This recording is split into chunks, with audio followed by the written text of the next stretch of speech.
Cuando sonó el teléfono esa tarde, no le di importancia. El nombre de mi madre en la pantalla usualmente significaba un recordatorio sobre citas médicas o una charla sobre el clima en Cape Cod.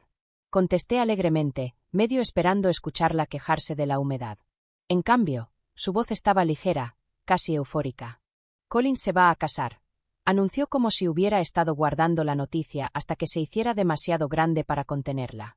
Por un instante, sentí un calor que se expandía en mi pecho. Mi hermano menor, finalmente estableciéndose. Imaginé una iglesia, un salón de recepción, tal vez incluso una banda. Sonreí, listo para preguntar la fecha, las invitaciones y a dónde debía enviar mi confirmación, pero mi madre no hizo pausa para que pudiera hablar. Solo familia, dijo con firmeza. Y Sarapene, tú no asistirás. Esas palabras cayeron como agua helada. Creí haber escuchado mal. No asistiré, ¿qué? Es decisión de Colin, continuó. Quiere que sea pequeño, privado, solo familia inmediata. Reí una vez, breve y cortante. Soy familia inmediata. Suspiró como siempre lo hacía cuando pensaba que estaba siendo difícil. Ya sabes a qué me refiero. Su tipo de familia. Lo entenderás algún día. Me recliné, atónita, en silencio. Mi hermano se casaba, y no solo estaba excluida, sino que mi madre se erigía como guardiana en la puerta, asegurándose de que me mantuviera fuera antes de que pudiera reaccionar. Continuó, cambiando el tono a algo casi casual. De todos modos, Colin y Leona quieren usar la casa de la playa para su luna de miel. Creen que sería el lugar perfecto para relajarse. Solo envíales las llaves antes del próximo fin de semana. Ahí estaba. El verdadero propósito de la llamada, no compartir alegría, no invitarme, sino solicitar acceso al único lugar que siempre había sido mío. Mi pecho se apretó. La casa de la playa no era solo una propiedad. Eran veranos de aire salado y castillos de arena, largas tardes con libros junto a las olas, el único lugar donde me había sentido realmente en casa. Forcé mi voz para mantenerla firme. Lo pensaré, dije. Pero por dentro, algo afilado e inquebrantable empezaba a formarse. Cuando terminó la llamada, me senté en el silencio de mi cocina, con el zumbido del refrigerador como único sonido. La exclusión ardía, pero debajo, un fuego distinto comenzaba a prender, un fuego que me acompañaría en los recuerdos de lo que esa casa realmente significaba. Después de la llamada, me encontré mirando la pequeña llave de bronce colgada en un gancho cerca de la puerta trasera, la llave de la casa de la playa. Mis manos ansiaban tomarla, pero cerré los ojos y dejé que los recuerdos fluyeran. La casa había sido nuestra desde que tenía 12 años. Mi padre la compró después de años de ahorrar. Una modesta cabaña de madera frente a la costa de Cape Cod. No era grandiosa, pero para mí era mágica. El aire salado, el incesante romper de las olas, la manera en que el sol se sumergía naranja en el horizonte. Allí aprendí a respirar libremente. A Colin también le encantaba. Tenía 9 años y siempre me seguía con los pies llenos de arena, suplicándome que construyéramos castillos o que compitiéramos hasta el agua.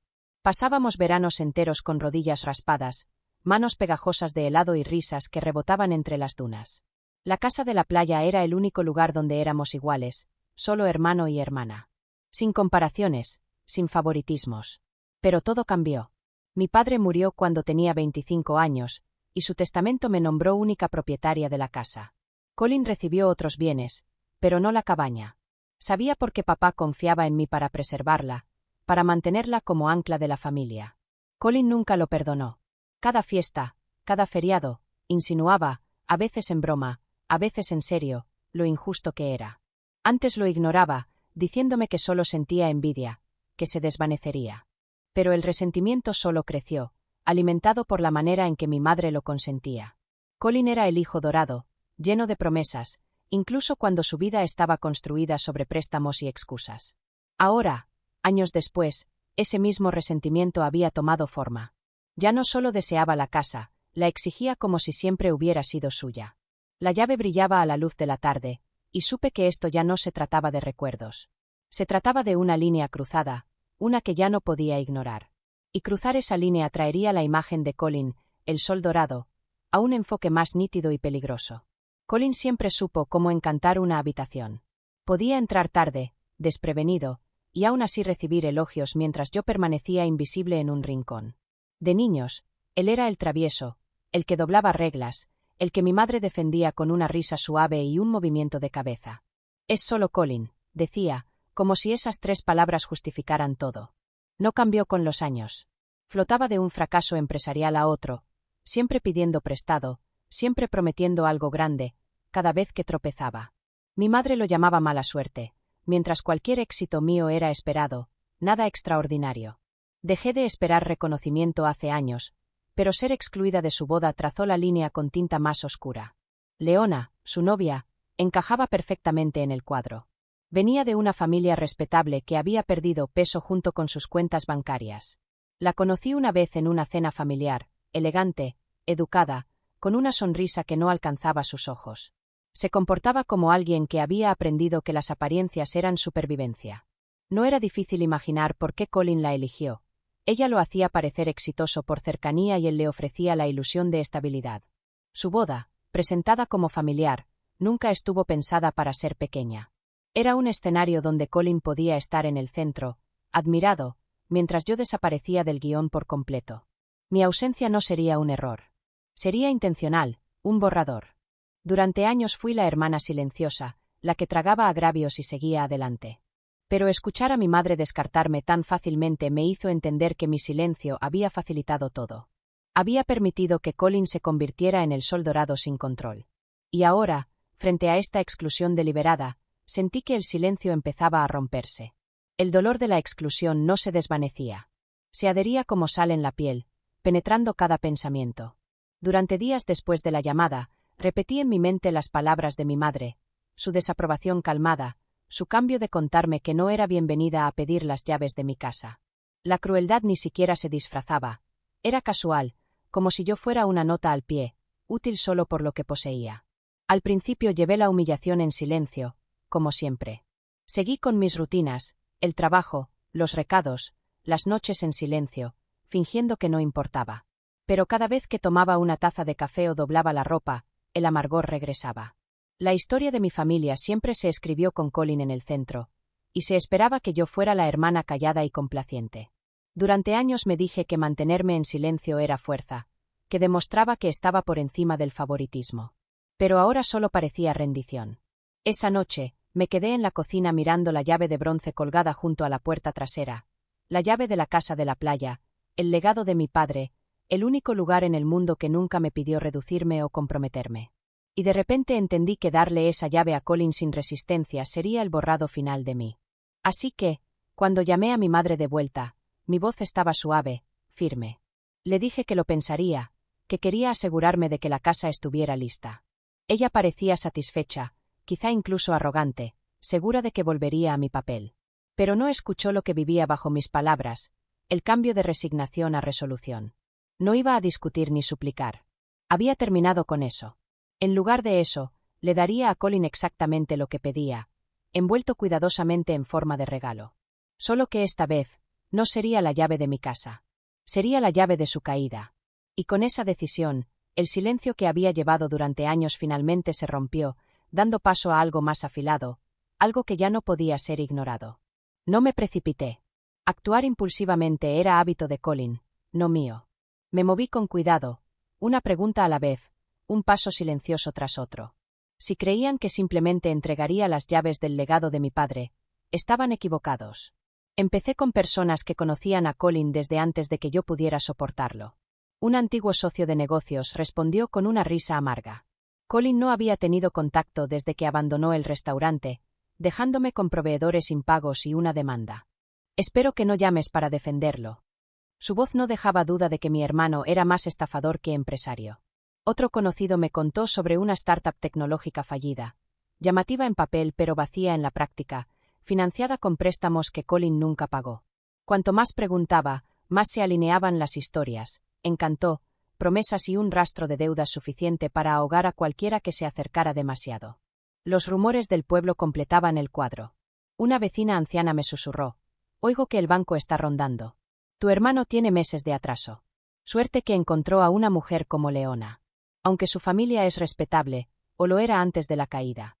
Eso me llevó a buscar registros públicos. No tardé en encontrarlos, demandas de ejecución hipotecaria sobre la propiedad familiar de Leona. Una serie de gravámenes que dibujaban desesperación en blanco y negro. Pieza por pieza, la imagen se aclaró. Esta boda no se trataba de amor eterno ni de apariencias. Se trataba de supervivencia, cosida con esperanza frágil y un sentido de derecho. La casa de la playa no había sido elegida por romántica. Había sido elegida porque era estable, valiosa, inquebrantablemente mía. Cerré mi laptop una noche con la comprensión clara de que la luna de miel de Colin nunca había sido sobre olas ni atardeceres. Se trataba de ventaja, de usar el único lugar que todavía poseía por completo para enmascarar el terreno que se derrumbaba bajo él. Y si estaba dispuesto a apostar su matrimonio sobre esa ilusión, entonces era momento de decidir qué verdad estaba lista para colocar en sus manos. Una vez que las piezas se extendieron ante mí, el plan casi se escribió solo. No iba a gritar, acusar ni rogar que alguien escuchara. Eso nunca había funcionado con mi familia. Preferían el encanto de Colin a mi razón. Así que, en lugar de eso, haría lo que menos esperaban, entregarles la verdad como si fuera una bendición. Comencé a recopilar avisos judiciales descargados de registros públicos, cartas de acreedores sin resolver, artículos antiguos de diarios locales que relataban los efímeros negocios de Colin y el caos que dejaba tras de sí. Cada página confirmaba lo que ya sabía. Su imagen dorada no era más que espumillón cubriendo podredumbre. Pero no me detuve allí. También incluí documentos sobre la familia de Leona. Las ejecuciones hipotecarias y gravámenes que contaban una historia más silenciosa de desesperación. No era para humillarla, sino para completar el cuadro.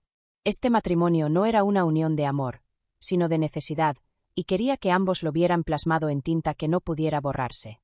Deslicé todo dentro de un portafolio de cuero, del tipo que usan los profesionales para presentaciones. Me pareció apropiado. Colin siempre había amado actuar como si fuera importante, como si el mundo se inclinara ante sus promesas. Que hojeé una actuación creada por él mismo. Por fuera, cuidé cada detalle, papel de regalo plateado, suave e impecable, un gran lazo blanco atado perfectamente en el centro, del tipo de paquete que merece estar en el frente de la mesa de regalos, admirado antes de abrirse. Coloqué una tarjeta encima, con mi letra firme. A Colin y Leona, con amor. Que este regalo les sirva para construir un futuro juntos. Cuando terminé, puse la caja en el centro de la mesa del comedor y la miré. Parecía inofensiva, casi elegante, pero yo sabía lo que contenía. No era venganza, ni rencor, solo verdad, estratificada e irrefutable. Y pronto, la verdad llegaría a su puerta, esperando ser desplegada. No tardó en suceder. 2 días después de dejar el paquete en el apartamento de Colin, mi teléfono se iluminó con su nombre. Dejé que sonara una vez antes de contestar, conteniendo la respiración. ¿Qué demonios te pasa? Su voz ya estaba al límite, lo suficientemente aguda para sacudir la línea. ¿Crees que esto es gracioso? Arruinaste nuestra semana de boda. Detrás de él, escuché sollozos ahogados de Leona. Sin duda, el ruido de papeles siendo arrojados contra algo duro. El sonido de mi portafolio derramando su contenido por el suelo se desarrollaba tal como lo había imaginado. Te envié un regalo, dije con calma. ¿Lo abriste? ¿Llamas a esta basura un regalo? Estás loca. Sarapene sacando mentiras, humillándome frente a mi esposa. No son mentiras, Colin. Cada página de esa carpeta es un registro público. Si te sientes humillado, es porque la verdad no te favorece. Eso solo lo enfureció aún más. Una cascada de maldiciones brotó y luego otra voz se coló, la de mi madre. Sarapene, ¿cómo pudiste hacerle esto a tu hermano en su boda? Estás celosa. Eso es todo. Siempre has resentido su éxito. Casi me reí, pero mantuve la voz calma. Si por éxito te refieres a deudas impagas, demandas pendientes y bancos persiguiéndolo, entonces sí. Supongo que estoy resentida de no tener esos logros. No tergiverses las cosas, cortó ella. Has avergonzado a esta familia. No, madre, dije, bajando la voz hasta que estuvo casi tan firme como la piedra. Colin se avergonzó solo. Todo lo que hice fue entregarle un espejo. Hubo un silencio momentáneo, solo roto por la respiración agitada de Colin y los sollozos de Leona al fondo. Sabía que querían que me derrumbara, que me defendiera, que pidiera disculpas por atreverme a salir de mi rol. Pero no lo hice. Dejé que el silencio se extendiera hasta que Colin finalmente colgó, cerrando la puerta sobre sus propias palabras, y supe que ese silencio no permanecería contenido en las paredes de su apartamento por mucho tiempo. El efecto comenzó casi de inmediato. A finales de semana, escuché murmullos en la biblioteca donde trabajaba, vecinos susurrando sobre las deudas de Colin, las demandas reapareciendo, los acreedores moviéndose con renovada rapidez.